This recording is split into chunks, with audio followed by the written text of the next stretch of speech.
Hello friends, Helena Grant here, and continuing our exploration and conversation around the word, the theme, the topic of responsibility, which of course has continued to maintain and cultivate its hold on me. And last night I conducted one of my favorite practices, which I call dream conversations. So this is a practice that I utilize in my own personal explorations and work, and also teach my students and clients. And it involves many aspects, but one of the most important is that you ask a question before you go to sleep, and you write it down on a little piece of paper or a note card, and you meditate on the question as you are falling asleep, and you see where that leads you. It's a way to connect your conscious and your unconscious mind, and our unconscious mind loves to answer questions, especially open-ended ones. And because responsibility, in the call to really dive deep into what that means and how to apply it to our lives, presented itself as an invitation, which we covered in my previous video, to really explore what responsibility means to you, what the call might be towards your creativity, towards delivering your gifts as a tool, which we'll explore in this video, and as a way of life, which will come in the next video. So as I went to sleep last night, I asked the question, in what ways is responsibility a tool? I wanted to see how my unconscious mind would respond to that question. And the experience that I had in the dreamscape was a vision of two vases that I have here at home. And the first vase was this one, very standard cylindrical vase. And the second was this one, a little bit more globe shaped and this nice little sort of ruffly rim around it. And what it said to me in the dream experience was that I would be exhibiting the point about responsibility as a tool through these two vases, which when you look at them, very, very different, that the difference between the masculine and the feminine is right here. And of course, masculine and feminine energies exist in everything and everyone, animate, inanimate.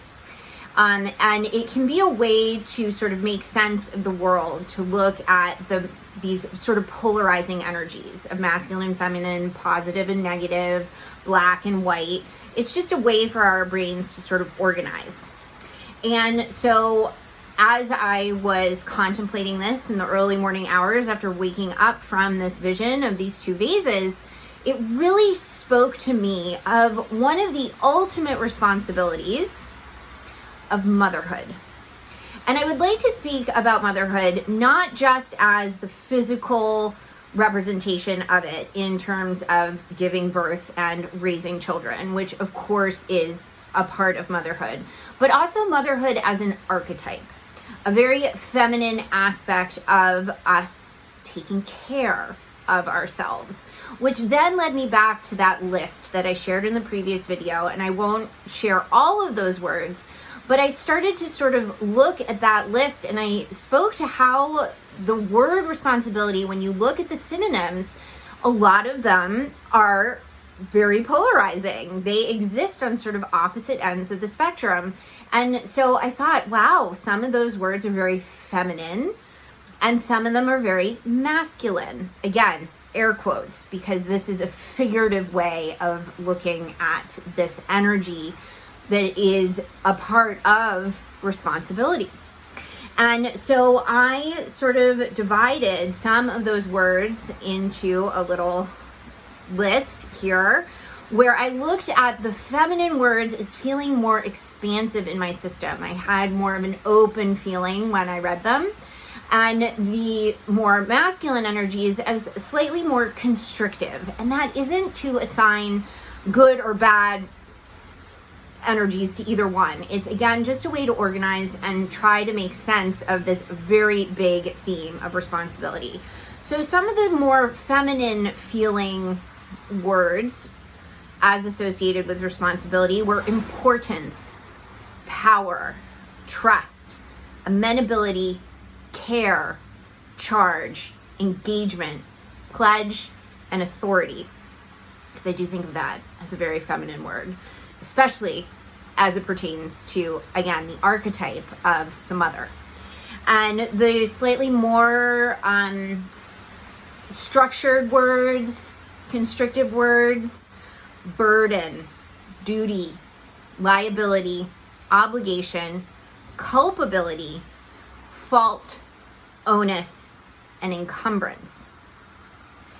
And so as I then progressed through this exploration of the feminine and masculine polarities that exist inherently in this responding to responsibility, I started to really envision what this means, not only about mothering ourselves and answering that call to meet our own needs and to express that creative force that comes from so deep within us, but also to look at responsibility as a tool, as a key for unlocking a doorway, a metaphorical, figurative doorway to a whole new level of awareness, of consciousness, of complete availability and engagement with your experience, taking full responsibility for everything that you create in your life, because we are always creating.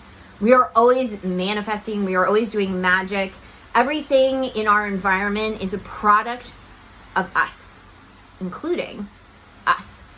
And when we take full responsibility for all of that, suddenly we can move into a place of absolute lucid living in this beautiful, beautiful dream of existence that involves all the polarity, all at once, all the time.